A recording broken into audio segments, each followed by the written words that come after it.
Friends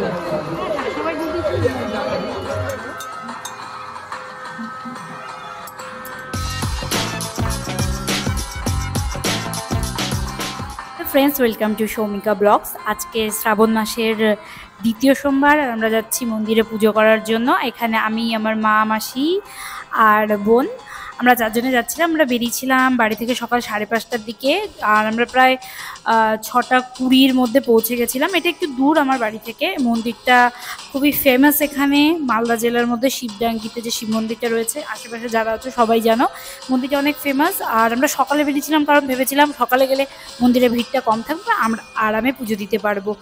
আর তারপরে প্রসাদ কিনতে গেছিলাম দোকানে, কারণ আমরা আগে প্রসাদ কিনতে ভুলে গেছি যেহেতু অনেক সকালে বেরিয়েছি। কিন্তু বিশ্বাস করো আজকাল যা গরম পড়ছে, সেদিনও যেরকম রোদ সেরকম গরম ছিল, মানে বলার বাইরে যে এত গরম।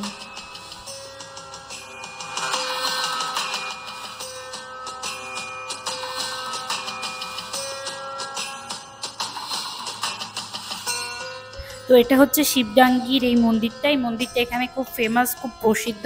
আর মন্দিরের বাইরে চারপাশটা এত সুন্দর, মানে একটা বট গাছ আছে, বট গাছটা দিয়ে পুরো মন্দিরটা ঘেরা। এটা দেখতে এত সুন্দর লাগে যে মানে যখন তোমরা চোখের সামনে দেখবে তখন খুবই ভালো লাগবে। যারা মালদা জেলার মধ্যে আছো আর যারা বাইরেও যদি কেউ আমার ব্লগ দেখে থাকো, আমি অবশ্যই বলবো এখানে একবার এসো, খুব ভালো লাগবে জায়গাটা।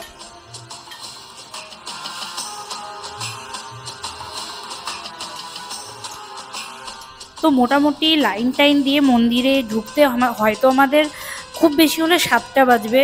আর দেখো 7টার সময় এত ভিড়, মানে বলার বাইরে। এত ঠেলাঠেলি খেয়ে মন্দিরে পুজো দিতে গেছি, যেটা ভীষণ কষ্টকর, কারণ প্রথমে এত গরম তারপরে এত ভিড়, বুঝতে পারছো অবস্থাটা কি হয়েছিল।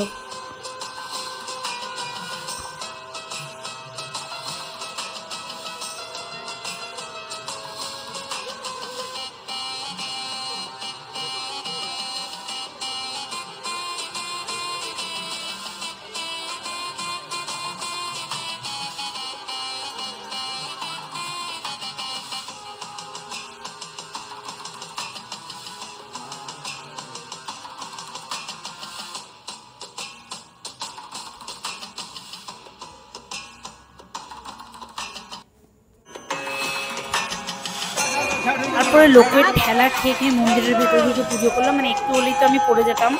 আর মন্দিরের বাইরে এরকম মেলা বসেছিল, যেহেতু আমরা অনেক সকাল, সেই সময় হয়তো 7:30 বাজবে। তো সব দোকান ঠিক মতো তো খুলেছিল না, তো কিছু কিছু দোকান খুলেছিল। আর মেলাতে আমাদের সেরকম কিছু কেনাকাটা করার ছিলও না। আর গরমটা যেহেতু ভীষণ পরিমাণে ছিল, তাই জন্য আমরা ভেতরে ঢোকার সাহসটা সত্যিই পাইনি।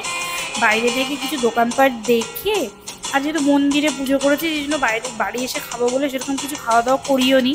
শুধু আমার বোনের মনে হলো একটু আইসক্রিম খাবে গরমের মধ্যে, সেই জন্য একটা আইসক্রিম কিনলো আর খেলো, মজা করলো।